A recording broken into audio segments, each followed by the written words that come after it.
And then there were 53. NFL teams had to get those rosters down to the magic number by 4 o'clock this afternoon. And as our Cam Justice tells us, that meant a flurry of trades and cuts for the Browns over the past 24 hours.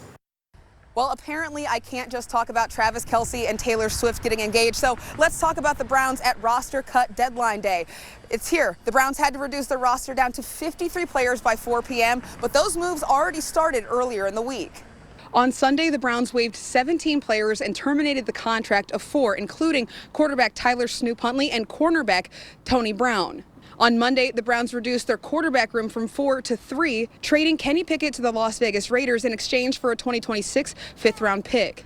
But come Tuesday, the Browns had more moves to make. Early in the day, the Browns released veteran wide receiver Deontay Johnson. Johnson was looking for a second chance here with the Browns, but didn't have a strong camp. The Browns opting for another wide receiver who did.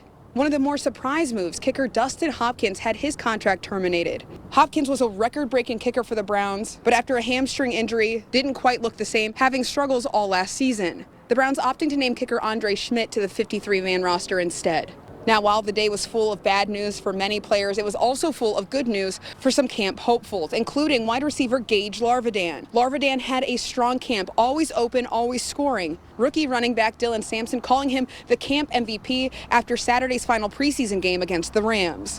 One of the most consistent players, practice game-wise, really, if he made a mistake, learn from the mistake, and he wasn't making the same mistake twice, coachable. But, man, that's what you want out of a teammate. That's what coaches want out of a player. And you show up when the lights come on, and I think that's what he did. Now, there have been a lot of moves over the past couple days, so if you're looking for a full list of roster cuts and the initial 53-man roster, we've got you covered on news5cleveland.com and our News 5 app. But that doesn't mean the Browns are done just yet. They'll look across the league at other teams who are releasing players. This roster still being shaped up in the coming days. For now, in Berea, Cameron Justice, News 5.